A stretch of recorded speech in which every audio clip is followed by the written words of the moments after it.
Okay, let's see. Housekeeping stuff. So all the tests are graded. I released them. Can't remember if it was yesterday or Monday, but they're out and available for you. If you have questions about it, feel free to email me, text me. If you want to talk about your individual test, talk through it.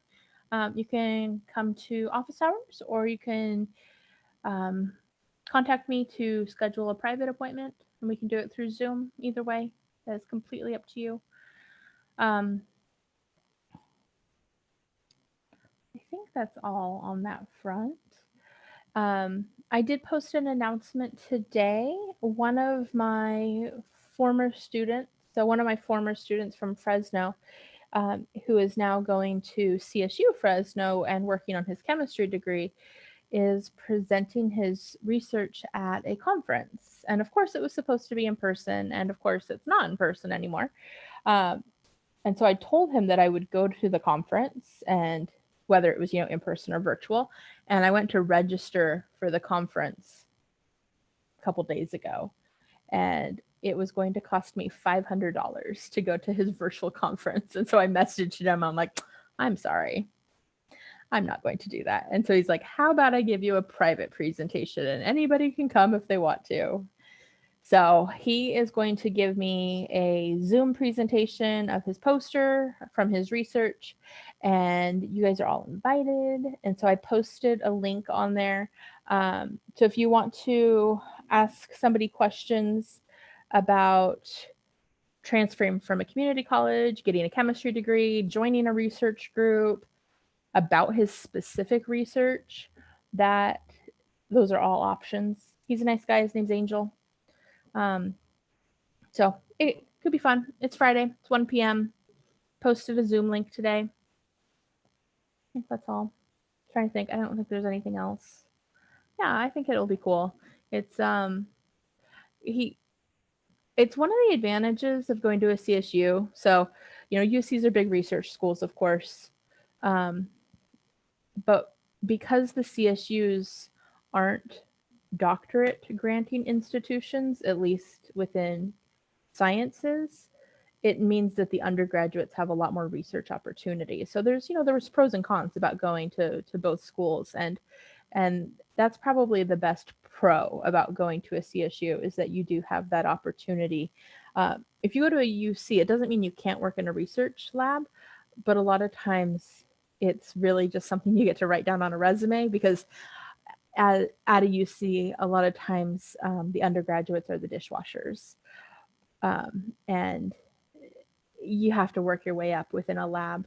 And there's so many people that want to work in that lab that you got to start at the bottom. So I there's a lot more hands-on. It's kind of like going to community college before you switch over to a university. You often get more one-on-one time with an instructor. So it's kind of pros and cons. But it should be fun. I think that's it. Any other kind of general questions before we start lecture? Okay.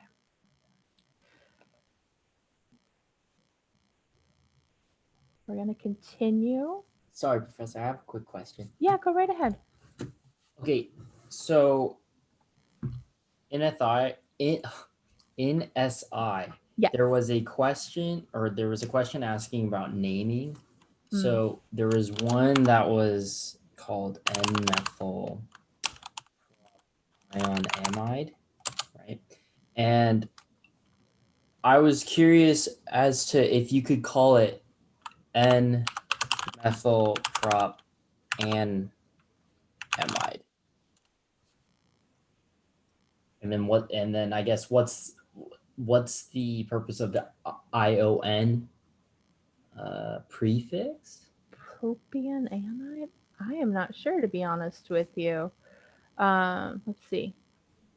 I guess to give context, this was in the book, and they used the propion as the question for like drawing the structure. They used a propyl anion? It's actually, these two names give the same structure. I was just curious as to like what the ion does. I don't know, to be honest. It's probably like an older system that the naming has stuck around for it. Um, yeah, I don't know. I actually haven't seen it named with that ion part in there before. My guess is that if it's like that might be what you use if you deprotonate the nitrogen and turn it into an ion. Yeah, so to answer your question, Nilla, I would use the second name, the propanamide one. Because yeah, with that ion portion in the middle of the name, it makes it sound like it should be an ion. It makes it sound like you would have some kind of charge. Yes, Nate. So like for propanoic acid, like I think the book calls it the ION because obviously it's not propananic acid. It's like propanoic acid with the ION. So that's the same like reasoning that I presumed that it was like propanoic Oh, so acid. it's really just one of those, it sounds better if we say it this way kind of thing. No, like isn't propanoic acid spelled like this? It's not like propanic acid. It's reaching for my keyboard. Yeah, it's what Nilla just typed in. Because you have the prop for the 3 carbons, the an because it's an alkane, and then the oic is the ending for the carboxylic acid. Oh, I see. Because it's like the book also calls it the way I spelled it for the first one. So that's where I got all the spellings from my. Oh, our book also does a lot of common names, which is definitely, I mean, to be honest, if you guys work in a lab, you're going to see the common names a lot, but I don't teach them because it's just a memorizing thing. It's not a learning the patterns. And yeah, okay, something I'll keep in mind when I'm writing test questions and grading test questions, that the book uses different spellings. Yeah, I totally see the propionic acid. Yeah. And actually, so for this one, I'm on page 900 of the textbook, and it has like a list of acids. And for that one, and specifically the propionic acid, it says that it is a common name for it. So same thing with that amide name. That must just be like a common name, which seems weird because that's not like a shortened version or anything. My guess is that it's just one of those old names that stuck around, and so now we just refer to it as a common name because it's not following our set of rules that we have. So technically either response would be acceptable, right? Yeah, yeah. Okay. Yeah, I didn't mean to like teach it in a way that was more confusing. I just taught it the way that like I was learned and like what the book was saying. So like I totally understand. Yeah, that's all you can do. okay, great. I'll keep that in mind then. Thank you, No Professor. problem. Yeah, it is one of the troubles with some of those common names, and even just, you know, like Nate said, that's the way that he learned it. If I had, thankfully, I had an organic chemistry teacher that was pretty young, and so she taught us based off of like whatever was current at that time. But if people have older instructors, things just kind of keep getting passed down that have changed, which is kind of funny because in chemistry, not a whole lot of things change. Gosh, I can't get my pen. Okay, we're going to start on reactions today. So I'm going to go back a couple slides right here. So we have 6 functional groups. The one that's not shown on this slide is the nitrile. Oops. There we go. And the name of the chapter is carboxylic acids and the derivatives. So we actually are going to start with the carboxylic acid and then start at the top of this list and work our way down. And then nitrile, that was a bad arrow. There we go. And then nitriles will actually be our last. One thing to remember about this list as we are looking at our reactions is this last paragraph on this slide. It says that we can't convert a carboxylic acid derivative into something more reactive using the nucleophilic acyl substitution reaction. So what that means is when we're looking at something that's more reactive, like an acyl chloride reaction or acyl chloride group, we're going to be able to convert it into everything else on that list. But if we're looking at something that is less reactive, we're not going to be able to convert it to as many things. If we want to go up, if we want to convert it to something more reactive, it's not that it's not possible. It's just that we can't use that nucleophilic acyl substitution reaction. Now, I did give you some warning that this reaction or this chapter is very reaction heavy. There's 44 reactions in it. So as we go through them, I'm going to put stars next to the ones that you do need to know the mechanisms for. And we're definitely focusing on the ones that fall under that nucleophilic acyl substitution heading. And as you will see, they all have super similar mechanisms. So that makes it very nice when you're learning them and understanding them. All right, let's get back to the reactions. So we are starting with carboxylic acids. And the first slide here is actually all review. So these are from chapter 9, 12, and 17. And when we look at the functional groups, we generally look at two different things. We look at how to make them, so how to prepare them. And then after that, we look at how to react them. So this is the preparation of carboxylic acids. And so we talked about how to do an ozonolysis reaction back in chapter 9. So reacting our alkyne with ozone. If it's symmetrical, we'll get two of the same carboxylic acids, which in real life is definitely the way you would want to do it. On paper, if we get a mixture, it's not nearly as big of a deal. And then in chapter 12, we talked all about alcohols, and we learned that we can oxidize a primary alcohol using chromic acid. And so the way it's written here is sodium dichromate, sulfuric acid, and water. So in solution, those form chromic acid. And so this one I've talked about a couple different times. You'll see that written out a few different ways. But really, if you see chromium and some type of acid source, think in your head chromic acid oxidation, but that will oxidize that primary alcohol into carboxylic acid. And then the last one is our most recent one. So this one is, again, an oxidation, but specifically at that benzyl carbon. So same reagents as the last one, same kind of guidelines that you're looking for, chromium and an acid source, and we can oxidize that carboxylic acid.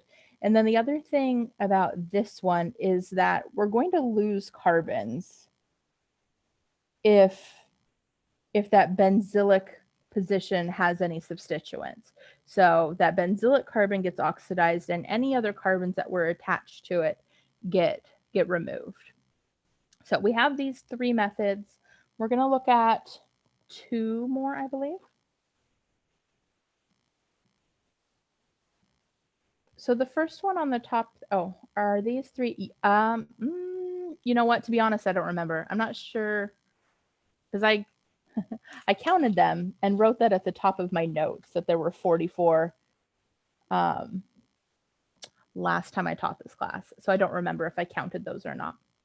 So let's go with approximately 44. These two are two new ways then to make carboxylic acids. So in the first one, we have our nitrile. Our nitrile. And we're going to react it with acid, water, heat, which I feel is like the trio of magic ingredients in organic chemistry. And we see that combination so often. And we get our carboxylic acid. So we do completely lose the nitrogen when this happens. The carboxylic acid carbon is that cyanocarbon, but we are completely getting rid of that nitrogen in that process. No mechanism for this guy. And then the second one that's on here is a Grignard reagent reaction. So we're starting with an alkyl halide. We're reacting it with magnesium and ether and carbon dioxide and acid and water, and we get our carboxylic acid. So I'm going to write this one out a slightly different way. This one is like showing the generation of that Grignard reagent, forming that Grignard reagent. And so you might see it written out with the Grignard reagent already formed as well. So just really just kind of skipping that first step. Could water be used for the Oh, as a solvent, you mean, instead of ether?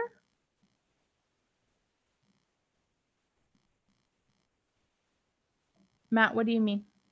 Oh, for the H3O plus. No, it actually does need to be acid instead of just water because we're forming a carboxylic acid. So we want to keep it in an acidic environment so that we're not deprotonating the carboxylic acid. So you might see it written out just like this instead, which is really just, whoops, forgot the 2 H3O plus, which is really just kind of showing it after that first step. One thing to notice about this one, though, is however many carbons we start with in our Grignard reagent, 1, 2, 3, 1, 2, 3, we're always going to gain a carbon because it's coming from that CO2. So this, looking at it here, it seems obvious. We're adding CO2 to it. That's where the carbons and the oxygens come from. But when you're filling in those boxes or doing a multi-step problem or something, just something to keep in mind when you're counting out those carbons.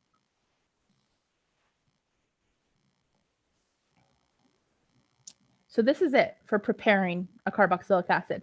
Now, as we move through some of the other functional groups, we will look at how to turn those into carboxylic acid. So there's definitely some overlap between the reactions, or between the functional groups, I guess would be a better way to say that.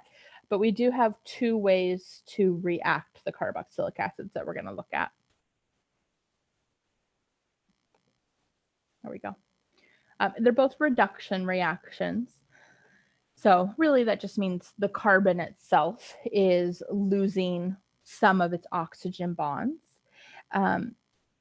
We're, again, starting with our carboxylic acid. Let me get some labels here. And in the first one, we're reacting it with LiAlH4, which is lithium aluminum hydride. We've talked about lithium aluminum hydride. We looked at it in chapter 19, and we will look at it a few more times in this chapter. We see it pop up as a reagent a handful of times. Aluminum likes to have 3 bonds. And so this is a reactive reagent because it wants to get rid of not just a hydrogen, but the bond going to that hydrogen. And so really the reactive portion of this is a negatively charged hydrogen, hence the name hydride. And so lithium aluminum hydride has a negatively charged reactive hydrogen that we are using in this reaction. Looking to see, do I have? Okay, yeah, we're going to draw out the mechanism on the next slide for this too. And then the second reagent down there is acid and water. And then we will make a primary alcohol. So we're adding 2 hydrogens to this as we do the reaction. And then the second reaction looks exactly the same in terms of our product. We're starting with a carboxylic acid. We're making a primary alcohol. We are using borane. Go this way. And THF. Do you remember what THF stands for?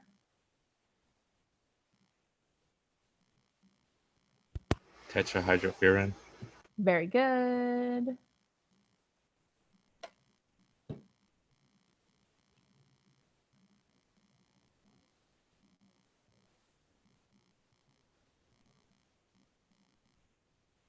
So tetrahydrofuran, let's see.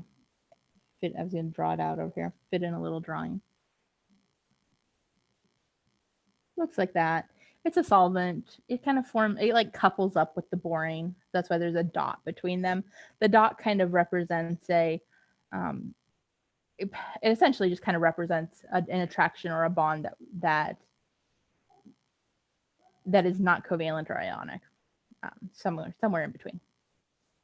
But we are making a primary alcohol. But this one is different than the first one because of this word right here. It is chemoselective, which I don't think we've actually used that term before. But really it means if there's more than one functional group on a structure, the reagents are going to be selective with what they are reacting with. And so this one specifically does not react with esters.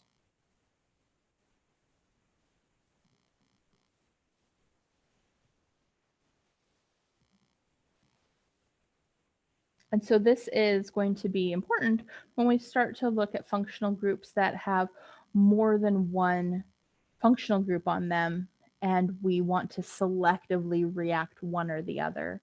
Or if we want to react both of them, then we would know that we would want to use that lithium aluminum hydride.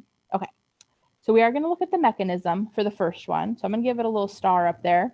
You do not need to know the mechanism for the second one. So we're going to do carboxylic acid to a primary alcohol mechanism.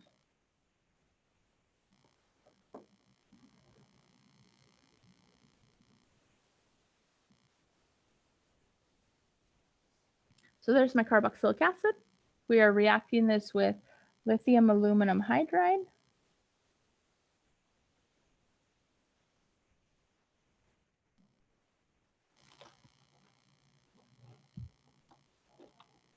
Let's see, switch some colors here. So my nucleophilic attack is going to come from that bond. So right here to there. So that's my nucleophilic attack. So that's breaking the bond between the hydrogen and the aluminum, but also creating a new bond to our carbonyl carbon. And the pi bond becomes a lone pair.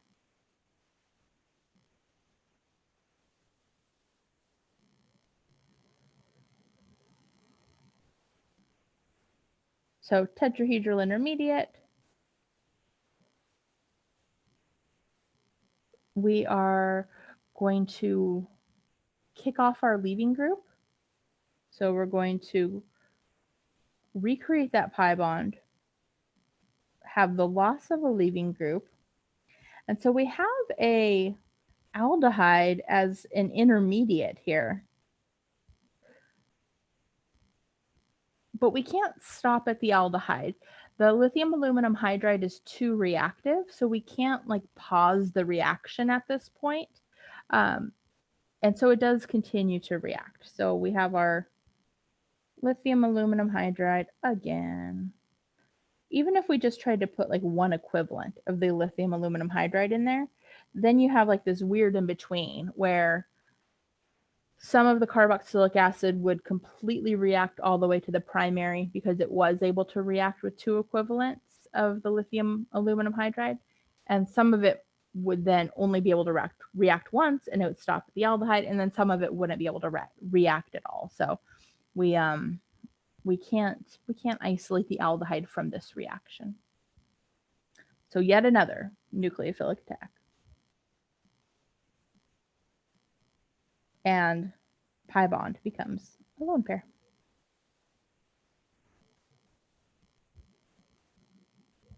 So this would also be a tetrahedral intermediate.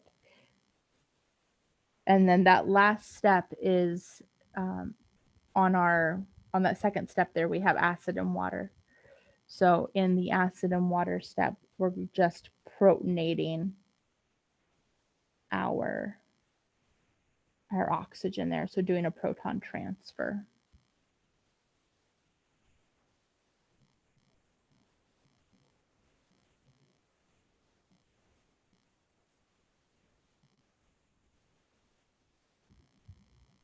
So it looks kind of funny the way I have it drawn because I have those hydrogens drawn in, but it does show that those hydrogens came from the lithium aluminum hydride. It shows that they were just kind of added in. But yeah, we make that primary alcohol, and it will always be primary from this reaction because we are adding in those 2 hydrogens. So the only R group would be whatever was already attached to our carboxylic acid. Questions about any of those reactions so far? Any of the carboxylic acid reactions? Is it because in the first step, the lithium aluminum hydride is good at performing a nucleophilic attack?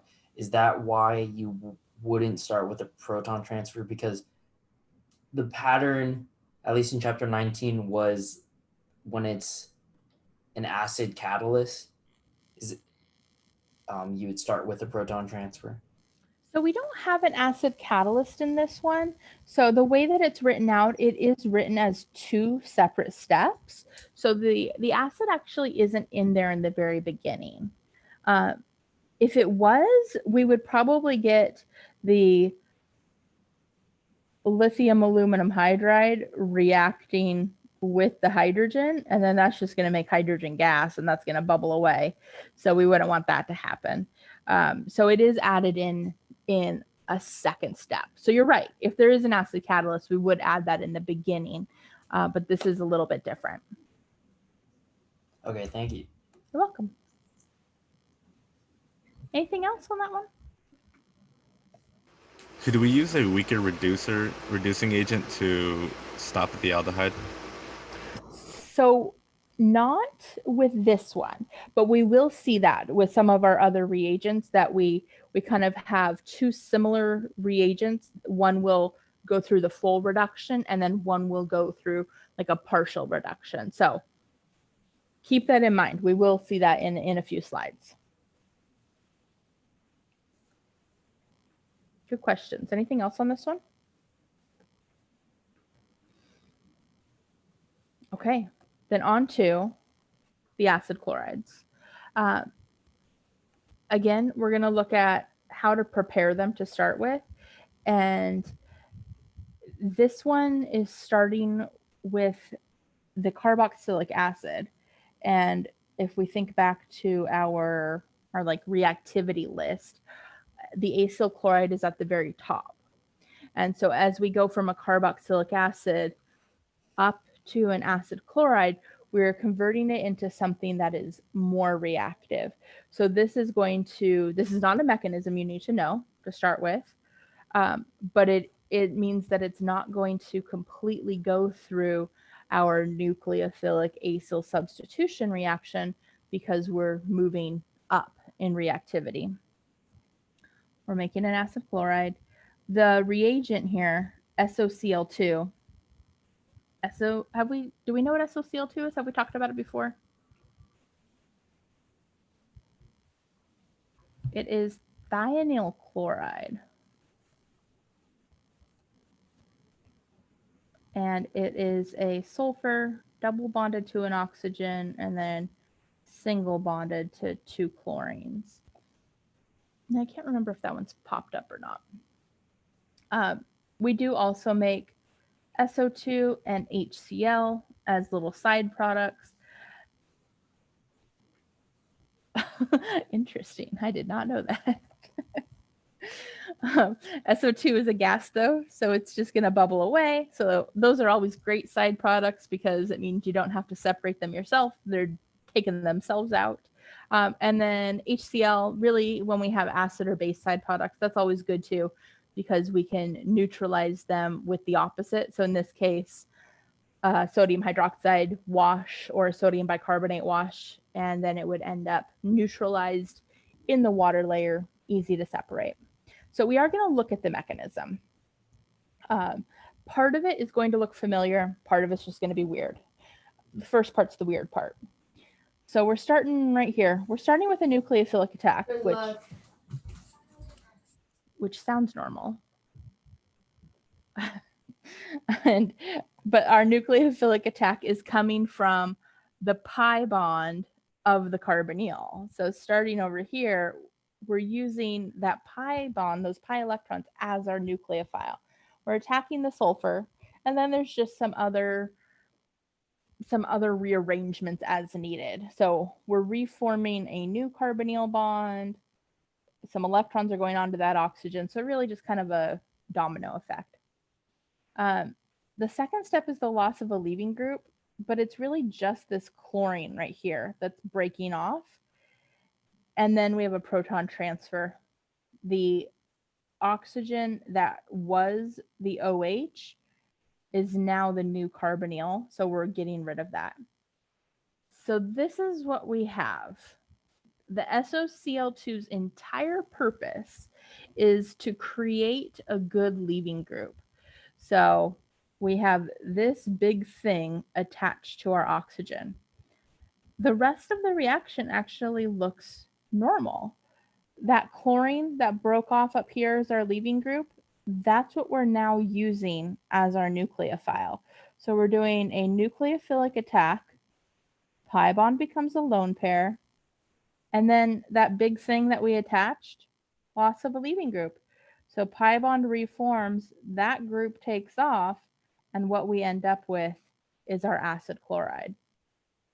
So kind of a weird extra reaction on the top in order to make that carboxylic acid more reactive. Our book doesn't use this term, but a lot of books refer to this as an activating reaction.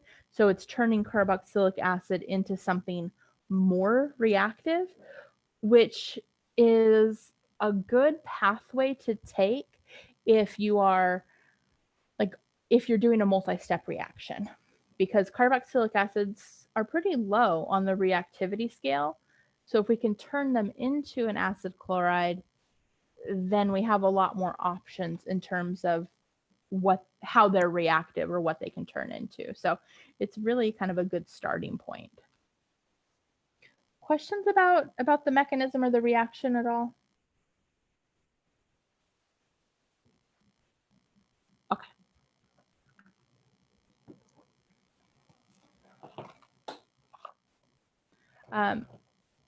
This one is going the opposite direction.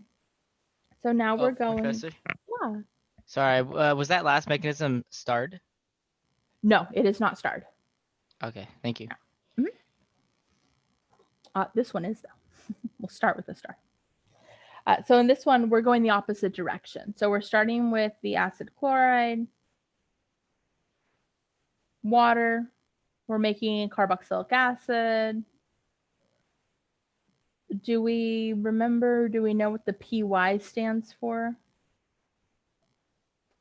Pyridine. Pyridine, thank you. Pyridine kind of looks like a benzene, but with one of the carbons replaced with a nitrogen. It's a good base. It's a good organic base to use, which is what its purpose is going to be. Let's look at the mechanism, and then I'll show you kind of where that pyridine fits in. Starting with a nucleophilic attack. So remember when we first talked about these reactions, I'm going to go back a couple slides right here. I said that there were two mandatory steps: nucleophilic attack, loss of a leaving group, and then there were a handful of proton transfers that might happen depending on what type of leaving group we have, what type of nucleophile we have, and whether or not we have an acid catalyst. So those are the mandatory steps. Pointing this out now because we are going to start looking at all these mechanisms. Oh, too far. There we go. So that first step is a nucleophilic attack. So we're using water as our nucleophile, attacking that carbonyl carbon. Pi bond becomes a lone pair. Here's our tetrahedral intermediate. And second mandatory step, loss of a leaving group. So that chlorine takes off as our leaving group, pi bond reforms, and that last step is a proton transfer. And so the reason why we have a proton transfer for this reaction for this step is because we had a neutral nucleophile. So 3 reasons why we will have proton transfers: neutral nucleophiles, to make a leaving group a better leaving group, and then acid catalyst. And if we have an acid catalyst, we would have to have putting the acid catalyst on and then taking the acid catalyst off. So that would actually be 2 separate proton transfers. But we make our carboxylic acid. The pyridine that's in there is there to neutralize HCl. So we have this chloride ion floating around as a leaving group. We could have also shown the chlorine removing this hydrogen. It could have taken that off, which means we now have HCl floating around. We don't want an acidic environment, so the pyridine is going to help neutralize that, so that we keep the solution more neutral. It's just kind of a way to keep it reacted so that it doesn't stay in its acidic form. It's a neutralizer for the reaction. And when we're, oh, go ahead. Sorry, I was just gonna ask if that pyridine could also neutralize and deprotonate the carboxylic acid too. So because the carboxylic acid is a weaker acid, it's not a strong enough base to do that.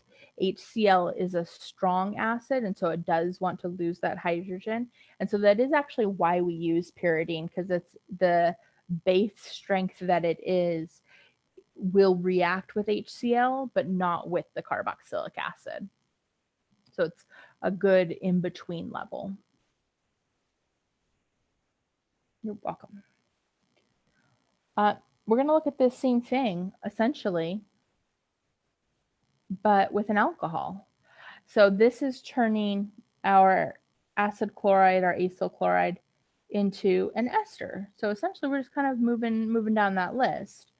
So we are reacting our alcohol with our acid chloride. Again, we have some pyridine in there to help neutralize that chloride leaving group. So we could write that as Pi still, and we'll make our ester. The example that's on the bottom here has a primary and a secondary alcohol. And so it's showing us that the primary is the one that reacts. And so really, whichever one is less sterically hindered is the one that will react. So the less sterically hindered alcohol will react. And this is written with the alcohol first. We could definitely write this with the chloride and then the alcohol on the arrow.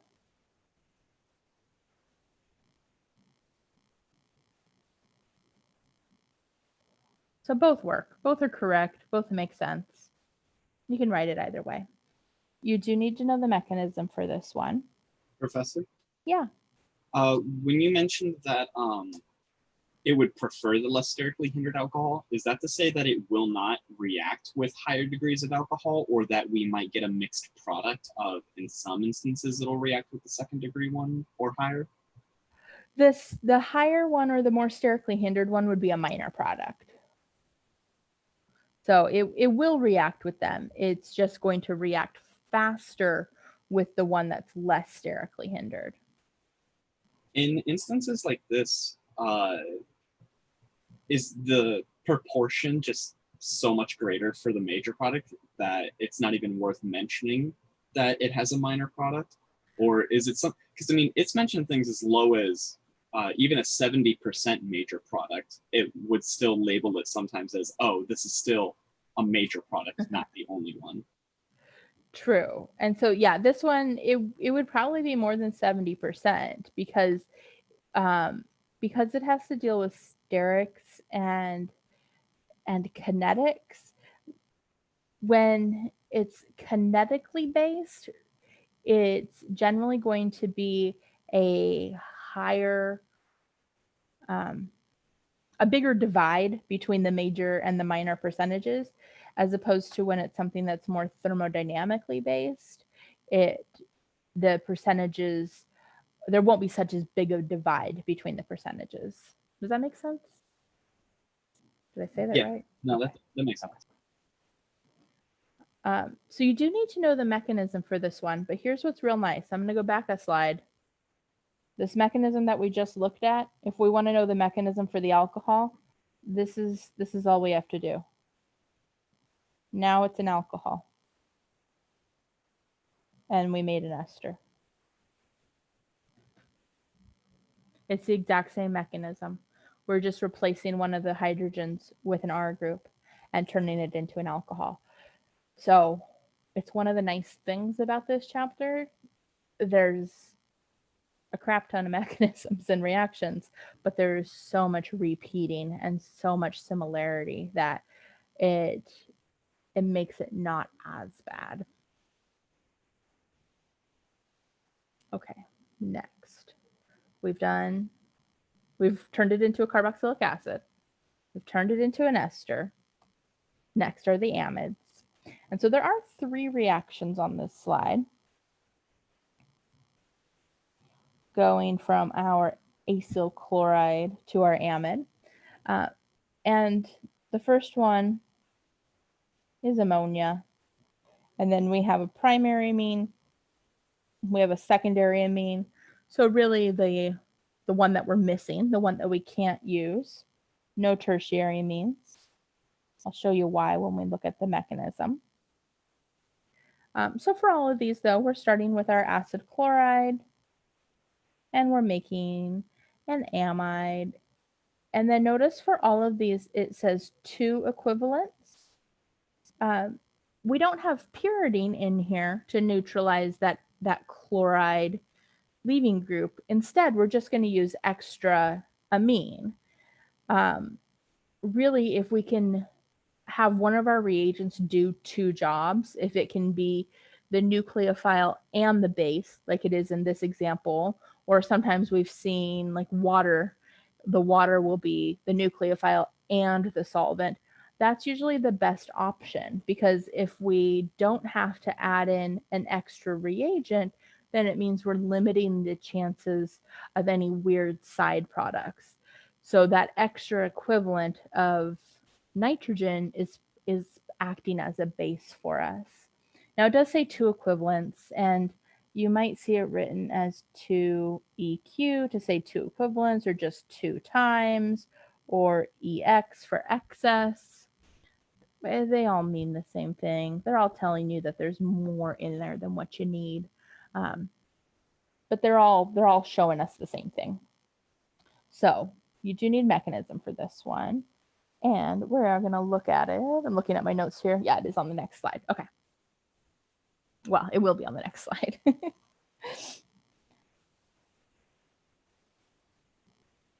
So there's my acyl chloride. Let's use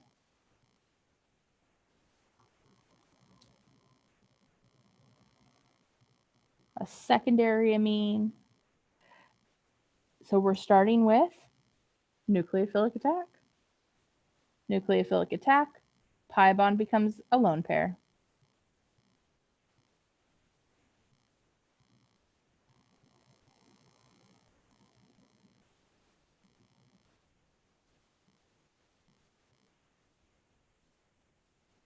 I always hope that as we're doing these and you're writing them out, that you're able to kind of write them out and get bored with them. Because I figure if you're getting bored with them because you can write them out so fast, that means you know them. That's always a good sign.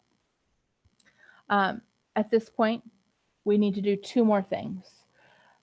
We need to do loss of a leaving group.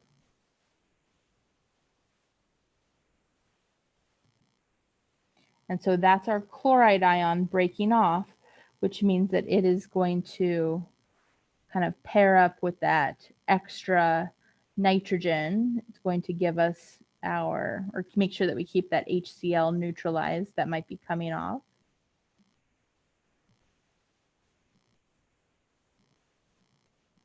And then our last step is to do a proton transfer. And I'm going to use my chloride here to remove that.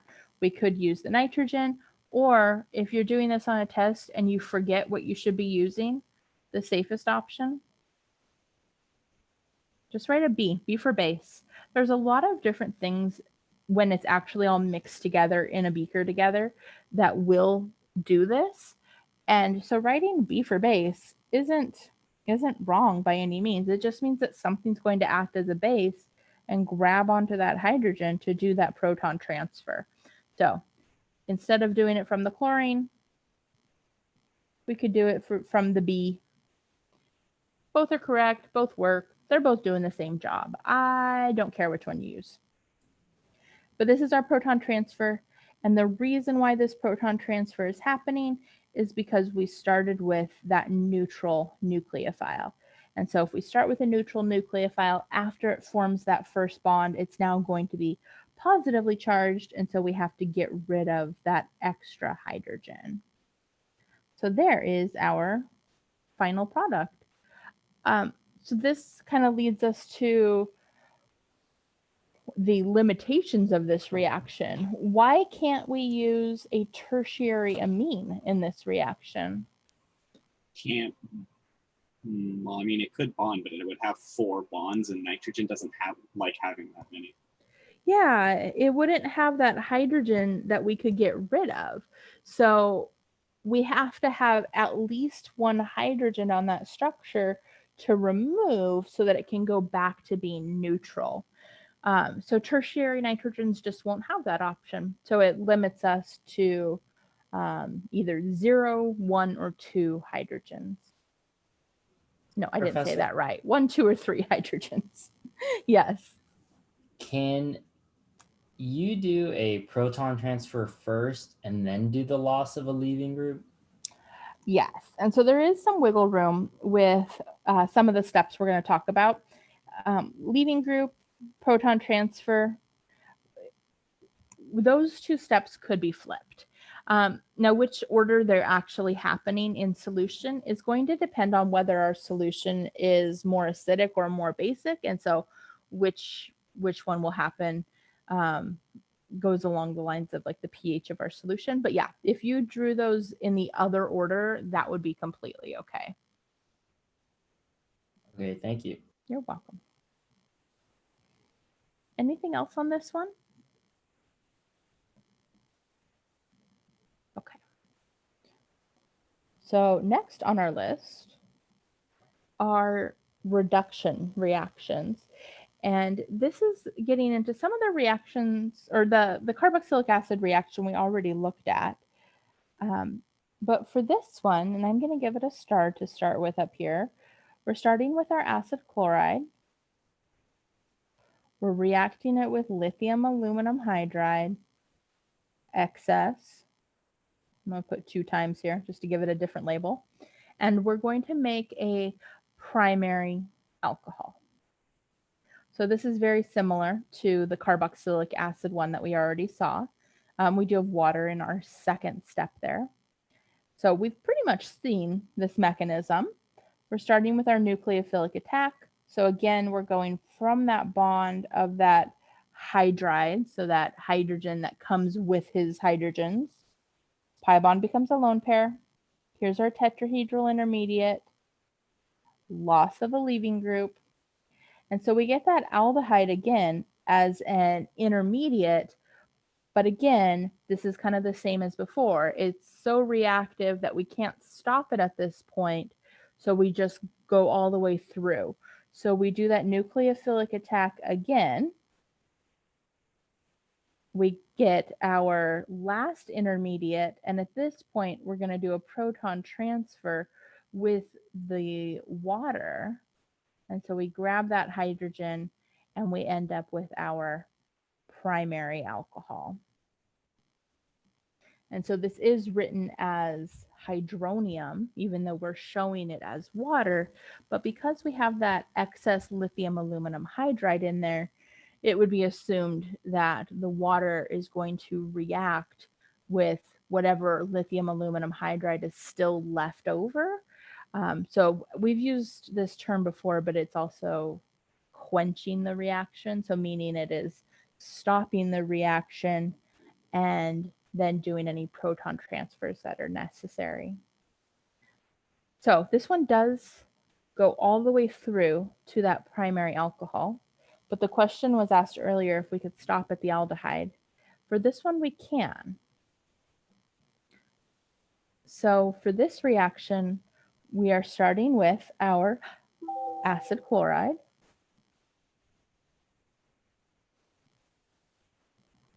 We are reacting it with that. So it is a lithium aluminum trialkoxy hydride. One specific example is lithium triterbutoxy aluminum hydride. So we have our lithium there. We don't really care about that lithium. It's just a cation. But we have our aluminum in the middle, and then the triterbutoxy, we have 3 of these tert-butyl groups attached to oxygens, so triterbutoxy. And then there's the part we really care about, that hydride. That really bulky extra stuff just to make sure that it doesn't react. Exactly. So it makes it less reactive because it's so sterically hindered. So our acid chloride is more reactive than our aldehyde. So it's able to react with the compound that is more reactive. But then as we decrease that reactivity, it's just not as reactive anymore. Very true. Is this start? Yes, this is start. So you might see it written as LiAlOR3H, like that big long thing. You might also see it written as LiAl tert-butyl oxide 3H, just to have a specific one. So really, we're just replacing the R with a tert-butyl there. There's other ones that get used for this. Sometimes instead of those tert-butyls, it might be cyclohexyl rings. It's doing the same thing though. And then we get to make the aldehyde. Now, the mechanism for this one, it looks exactly like the last one, but it stops. So do I have a, no, okay. I wasn't sure if I had a blank slide. We're gonna write this out. So I'm gonna write it like this. It's not gonna have the best bond angles, but it's gonna do the job.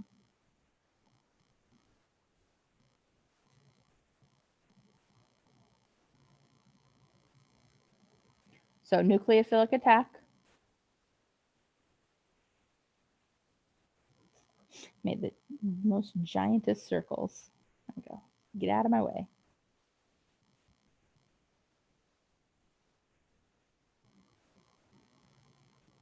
And then loss of a leaving group.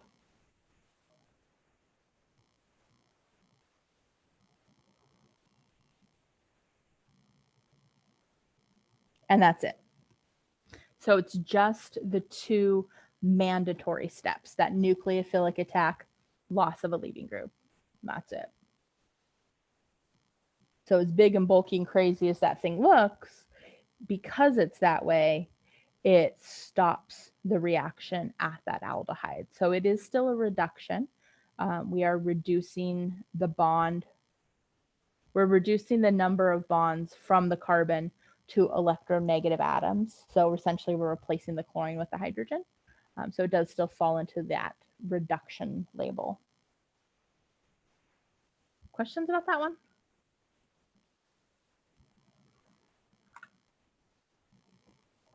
Okay. So we can make a primary alcohol. We can make an aldehyde. Now we're going to make a tertiary alcohol.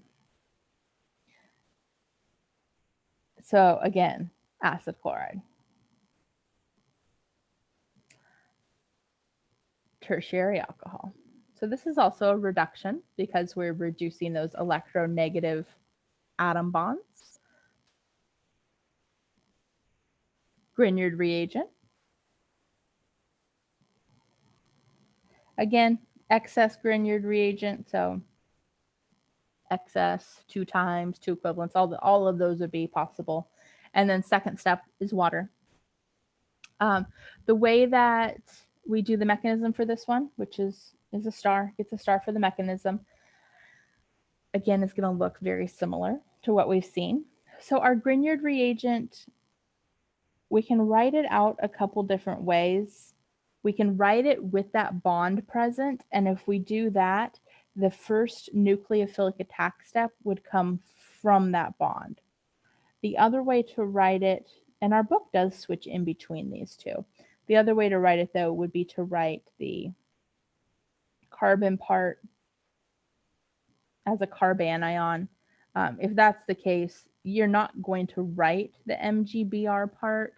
It's just not necessary to write it, but it is the cation. So if we write it this way, then our arrow would start at the lone pair. Either way is fine. You can do it either way. I don't care. But our reaction down here does start with a carbanion. So we're doing our nucleophilic attack from that R group. Pi electrons become a lone pair. So here's our tetrahedral intermediate. Loss of a leaving group. That chlorine's a good leaving group. We kick it off. We reform that carbonyl. We form a ketone as an intermediate. Same problem, though, that we had with lithium aluminum hydride. Grignards are super reactive, so we can't stop it at the ketone. We have to just keep going. We're going to do one more nucleophilic attack. And then we get our tertiary, right now it's a tertiary oxide. So we do that proton transfer to get that hydrogen onto that oxygen. And then we get our tertiary alcohol in the end. This will not form a stereocenter. So a lot of times when we're forming things like this, I'll tell you whether it's R or S or racemic, but this isn't ever going to be a stereocenter because we are going to add two of the same R groups to it. So it will always have some symmetry behind it. Questions about that mechanism at all? For the proton transfer, what if you use, instead of hydronium, water? Yeah, you could just use water for that step. It's shown as, let's see, where is it getting the extra hydrogen there? Not sure why they're showing it as a hydronium at that step, to be honest. But yeah, you could just show it as a water. That would be completely okay.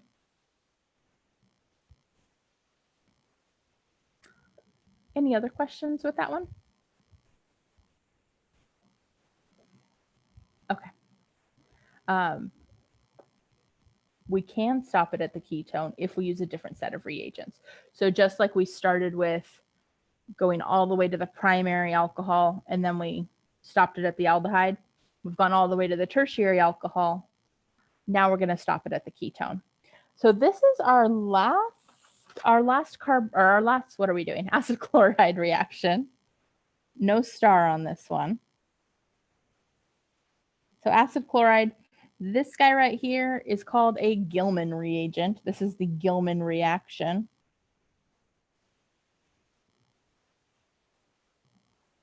And we make a ketone. So this is shown with a methyl group. It's showing it making a methyl ketone.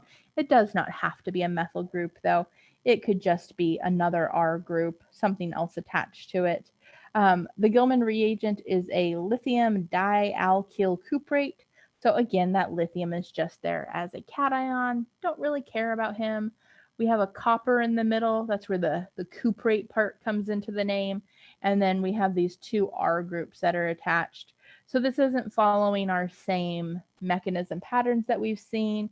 There's also a metal involved, which sometimes means that we're going to get some weird steps that are more on the inorganic side of things that we don't really look at. But whatever that R group is, that's what's going to be attached to our ketone. So we can even write this out a little bit more generically. Write it like that. And then on our arrow, I'm just going to put it as an R prime.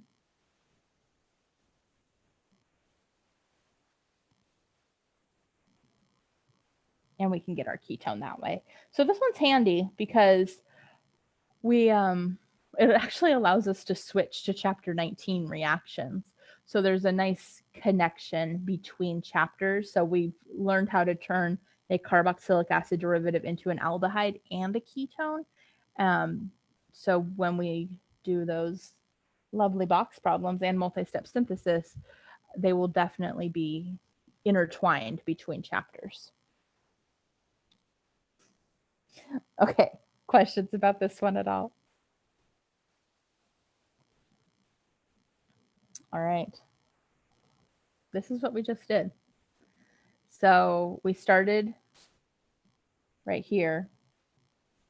We turned our carboxylic acid into an acid chloride with that thionyl chloride. So really that's the only one that's kind of going in the quote unquote wrong direction. We're making something more reactive from something less reactive. And then the other ones are all going in the other direction. So going from our very reactive acid chloride and turning it into a carboxylic acid or an ester or one of our 3 different amide options. And then we have our reduction reactions. So our primary and tertiary alcohols, our aldehyde, and our ketone. So this map is also at the end of the chapter. There's a nice little summary map for each functional group. So they can definitely look a little overwhelming because it's a lot of information in one graph or in one chart. But it's also just a really good summary too. So use it for what it is. Use it as that nice summary tool, not all of the information. Okay, we're moving on to the next functional group then. And our next functional group are the acid anhydrides. So we're literally just moving down the line to the next most reactive functional group. And when, again, we're starting with how to make them, how to prepare them. And our starting point for both of these is a carboxylic acid.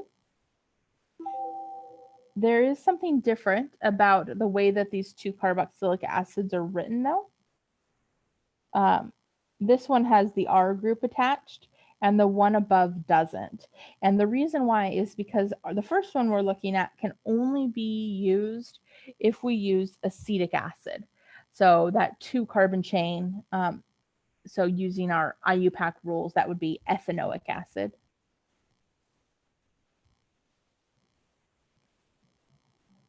And lots of heat, 800 degrees Celsius, and we're making our acid anhydride. So again, this would only make an acid anhydride with 2 carbons on each side. And then the second option is in basic conditions. So we're starting with our carboxylic acid. We're going to react it with a strong a strong base.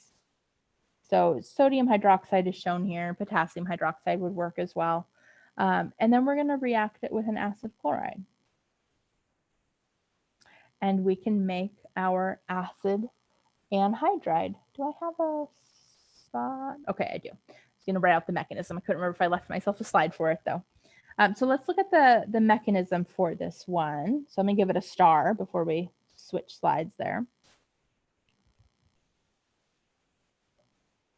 So we're going to start with our carboxylic acid, and I'm going to write the bond in there between the oxygen and the hydrogen because the first step is actually going to be to get rid of that hydrogen.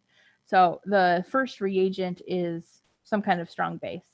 So I'm just going to write it as hydroxide. But our very first step is a proton transfer. We're going to get rid of that hydrogen. We're going to do proton transfer. And really the purpose of this proton transfer is we're creating a good nucleophile, which we haven't seen that as a reason yet.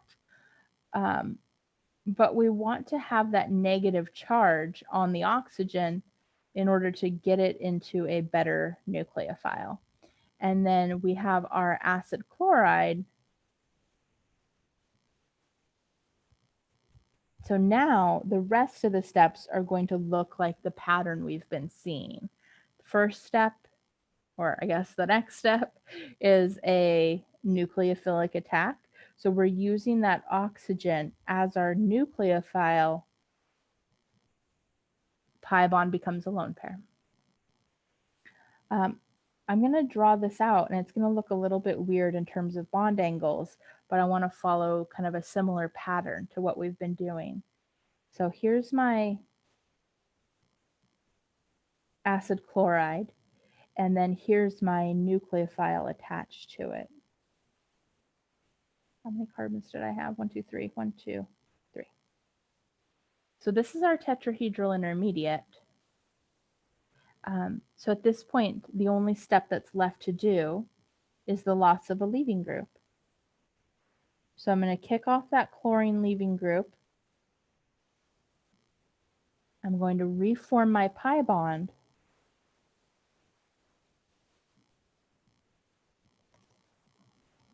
That wasn't an arrow. I don't know what that was.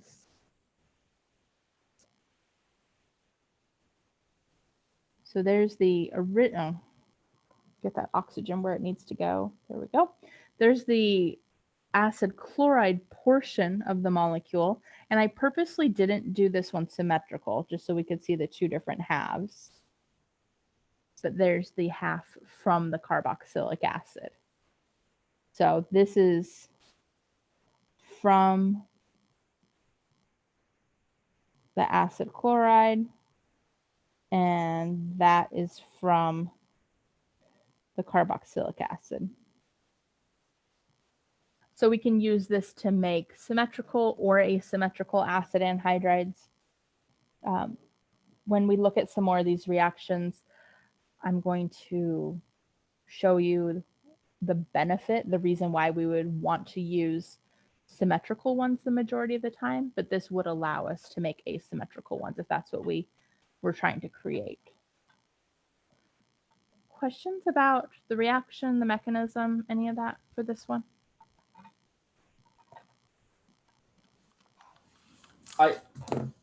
So you know how the pattern when I asked you originally was like if it's acidic, you start with a proton transfer. Mm-hmm. Why do we start with a proton transfer when it's NaOH? So when we're doing a proton transfer under acidic environments, we're adding a hydrogen to the thing that we care about. This one, we can almost think of it as like a base catalyst, kind of, not really, but we're adding that base in there to kind of like jumpstart the reaction. So it's for the same reason. It's just doing it in an opposite way. When we have a acid catalyst and we're adding a hydrogen to our carbonyl, it's making that carbonyl carbon more partially positive. It's making it more reactive. So we're starting with adding a hydrogen to our carbonyl. In this case, we're starting with a base, so we're still starting with a proton transfer, but we're taking a hydrogen away from our starting material. The purpose, though, is to get that negative charge on that oxygen, which makes it more reactive.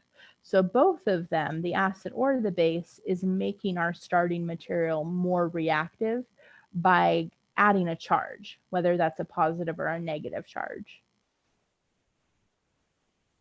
Okay, thank you. Oh, you're welcome. Any other questions on this one? Okay. All right, you ready for a crazy slide? Here's the rest of the reactions. So the acid chloride and the acid anhydride reactions are almost identical. I'm going to go back to the map for the acid chloride. I know. So we're going to go back right here. So if we look at this, though, look at the reagents. We're using water, alcohol, amines, lithium aluminum hydride, the lithium aluminum with the OR group, Grignard, Gilman. So 1, 2, 3, 4, 5. So about 7 different reagents with some variation. So starting in the middle, starting with our acid anhydride. So we just talked about these two. Those are the ones that are a little bit different, but we just talked about those two. To make our carboxylic acid, we're using water. To make the ester, we're using an alcohol. To make any of the amides, we're using the amines. To make our primary alcohol, lithium aluminum hydride. To make our aldehyde, lithium aluminum with the OR group. To make our tertiary alcohol, Grignard. To make our ketone, Gilman. The reagents are the same. The one difference is when we do our acid chloride reactions, we needed to have the pyridine in there because that's going to help neutralize the HCl that can form on the side. We're adding in that extra base as a neutralizer. We don't need that. So there's no pyridine because our leaving group is a carboxylic acid. And so because it's a carboxylic acid, it's not a strong acid. So we don't need to make sure that it stays neutral to prevent it from reacting with other chemicals. So really, the only difference here is what the leaving group is. So we are going to write out a mechanism. Did I leave myself a spot to do that? Okay, I did. So let's a ketene create. I don't know what a ketene is. Is that a typo or did you really mean ketene?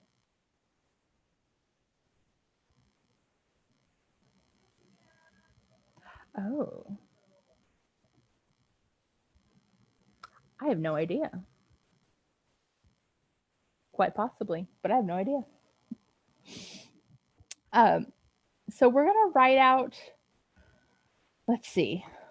Let's write out the mechanism for the acid anhydride going to the carboxylic acid. This is going to show us why we want to start with a symmetrical acid anhydride. And then from that, we essentially can kind of alter it to get any of the other mechanisms. But we'll start with that one. So here is, let's see, I don't really want blue. I'm going to stick to the colors I've been using.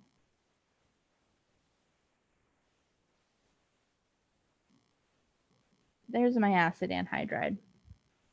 So to turn this into a carboxylic acid, all I need is my water, my nucleophile. And we're going to start with a nucleophilic attack. Now here's the first reason why we would want to start with a symmetrical acid anhydride.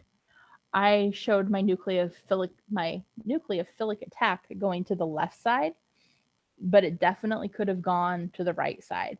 And so because it could go to either side and there's really no reason why it would go to one side over the other, we would want it to be symmetrical.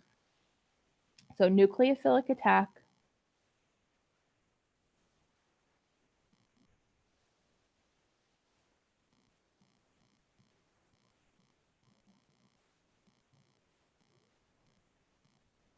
There's my tetrahedral intermediate. So the acid anhydride has a bigger leaving group than any of our other functional groups, but it's the exact same in terms of how it leaves, how it works. It just has a few more atoms attached to it. So we have a couple steps to do. I'm going to do the proton transfer first on this one, and I'm just going to use another water molecule to do this. So we're going to grab that hydrogen, put that lone pair back on that oxygen. So proton transfer, and the reason why we needed that proton transfer is because we started with a neutral nucleophile.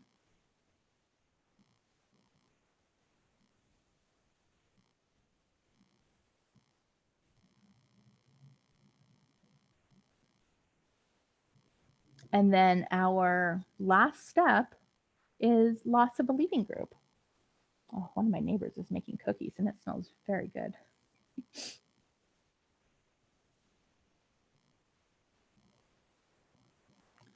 loss of a leaving group.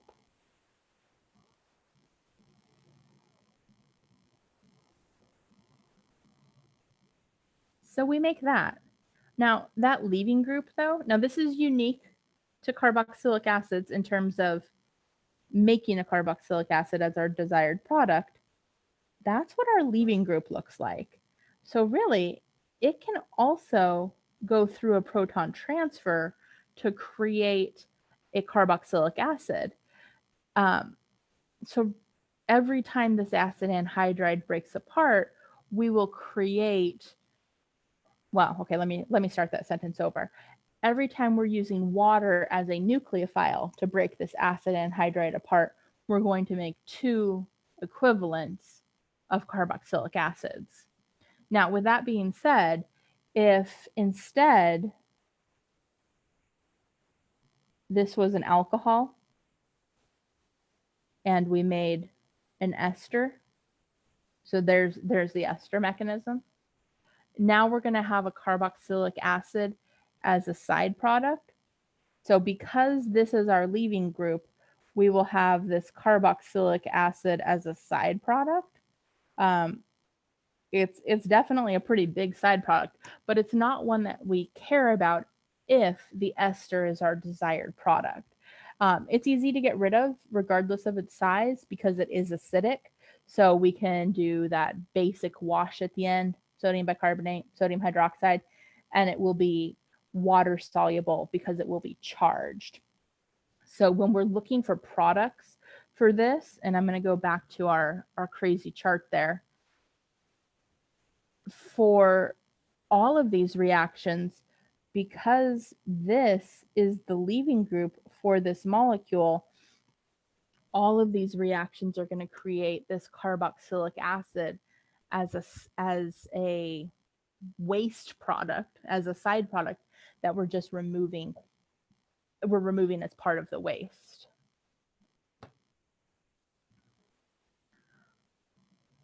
Questions about any of these reactions or any other, well, okay, let's put some stars here. I was going to say any other mechanisms you want to see, but let's give some mechanisms some stars. This one, which we did, that one, all of the amides, actually, I think all the rest of them. Oh, not Gilman, though. So not the first one with just the heat and not the last one. So no mechanism for those two. Would have been easier to mark just the non-ones. They are very, very similar to the acid chlorides, though. So that does make it nice as you're going through them. Any of those that you would want to see worked out?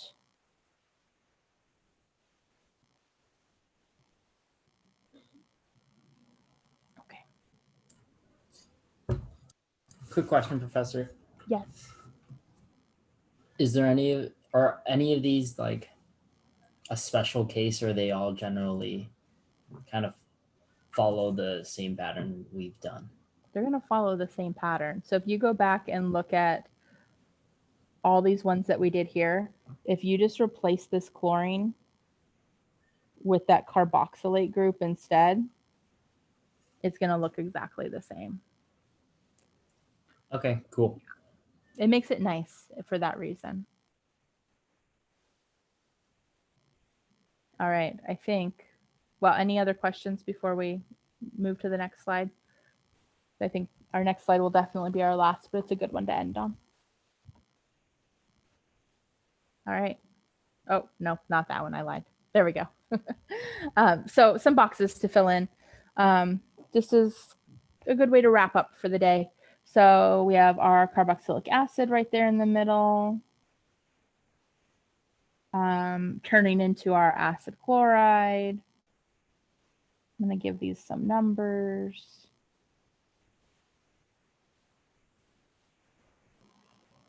And then we have our acid anhydride on the end, turning into an ester. And then over on the far side, our acid chloride is turning into an aldehyde, which is also turning into a carboxylic acid. So what about box number 5? How would we go from that acid anhydride into that ester? ROH. Yeah, and specifically for this one, we would want the methanol. So really, we're just looking at what's the new substituent. As we look at these, we can think of that group that's attached. If we're changing out of that group, that will be the leaving group. And if we're turning it into that functional group, that will be the new nucleophile that we're attaching on. So what about, let's see, what other one did we just do? What about number 2? What about going from the carboxylic acid into that acid anhydride? It does require 2 steps.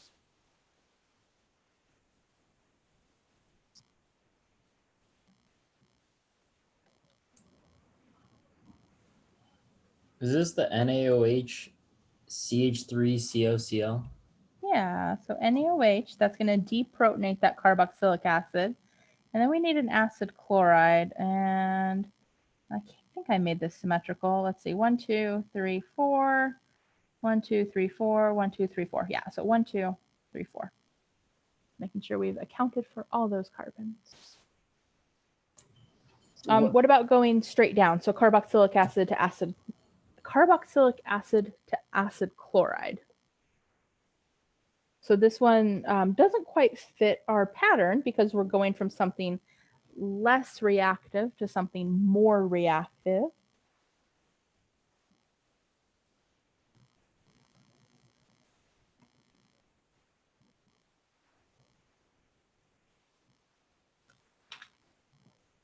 And I think it was a brand new reagent for us today too. Is this the SOCl2? It is, so the thionyl chloride. It is often referred to as an activator because it makes that carboxylic acid into something more reactive. What about that acid chloride to aldehyde, to box number 3? So we want to reduce it, but not all the way down to the alcohol. We want to stop it at the aldehyde.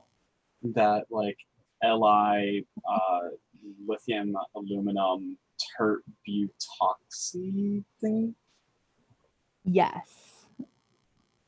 So the lithium aluminum tri-tert butoxide hydride, and then some water thrown in there. All right, last box, number 1. And this is actually last chapter, but we're going from the aldehyde into the carboxylic acid. How do we add in that oxygen next to that hydrogen? The dichromate, right? Not the dichromate. That is a good guess, though, because that is an oxidizer. So I know why you went that direction. It's the same thing that we used in the experiment on Monday.